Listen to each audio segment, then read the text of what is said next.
The grand ballroom of the Hartwell Hotel shimmered with chandeliers and the quiet clink of crystal glasses. It was the annual charity gala, the kind of event where old money met new power, and everyone dressed to prove something. If you believe in kindness, second chances, and the power of small moments to change lives, please like, comment, share, and subscribe to Kindness True Stories. Also, tell us in the comments where in the world are you watching from. Tables draped in ivory linen stretched across the polished floor, each one occupied by people who had never once worried about paying a bill. Among the servers weaving between them was a young woman named Clara, 23. Steady-handed, putting herself through nursing school one shift at a time. She had taken this catering job because the pay was good, and the tips, on nights like this, could cover a week of groceries. She moved quietly, efficiently, her dark hair pinned back, her eyes focused. She did not belong to this world, and she knew it, but she carried herself with a kind of quiet dignity that no uniform could diminish. At the center table sat Raymond Holt, 61. Silver-haired, the kind of man whose name appeared on buildings.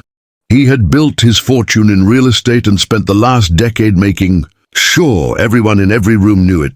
He wore his wealth like armor and his arrogance like a crown. When Clara reached his table to clear the dessert plates, she noticed his gold cufflink lying near the edge beside a folded napkin. She picked it up carefully, intending to hand it to him. Before she could open her mouth, Raymond's voice cut through the ambient music like a blade. "She's taking it," he announced, loud enough for 3 tables to hear. "I saw her. She just pocketed my cufflink." The music didn't stop, but the conversation did. Heads turned. Forks paused midway to mouths. A woman nearby gasped softly. Clara felt the heat rise in her face, the familiar sting of being looked at as someone guilty before proven innocent. She opened her hand slowly, showing the cufflink resting in her palm, untaken, unhidden. "Sir, I was going to return it to you," she said calmly. Raymond barely glanced at it. "That's what they all say," he scoffed, leaning back in his chair, performing for his audience. "Call the manager. I want her removed." The silence thickened.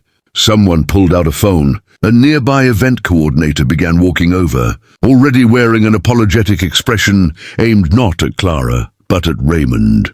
Clara stood still. She did not cry. She did not argue. She simply looked at the man in front of her, really looked at him, at the sharp jaw, the pale grey eyes, the particular way his left brow arched when he was angry. And then she said it, quietly, without drama. "Dad, one word." 3 letters. The air in the room changed like a pressure drop before a storm. Raymond Holt's expression flickered, confusion first, then something cracking open beneath the surface. The coordinator stopped walking. The man with the phone lowered it. Raymond stared at her, his mouth slightly open, the confidence draining from his face in real time. "What did you just say?" he asked, his voice no longer carrying its former thunder. "My mother was Elena Vasquez," Clara said, her voice steady and clear. "You met her in Barcelona in 2001. She came to you when she was pregnant. You sent her a check and told her never to contact you again. She never did. She raised me alone and she died 2 years ago." The words landed like stones in still water, each one sending ripples outward. Raymond's dinner companions shifted uncomfortably in their seats. His business partner studied the tablecloth. His wife, seated 2 chairs away, turned to look at him with eyes that asked a question he could not answer in public. Clara placed the cufflink gently on the table in front of him. "I wasn't stealing from you," she said. "I never wanted anything from you. I still don't." She straightened her jacket, picked up the tray, and walked back toward the kitchen with the same quiet dignity she had carried in with her.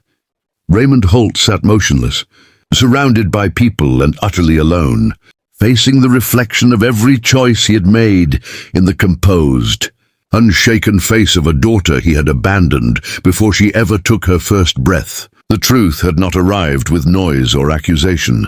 It had arrived in a single word, spoken by someone who had every reason to be angry and chose grace instead.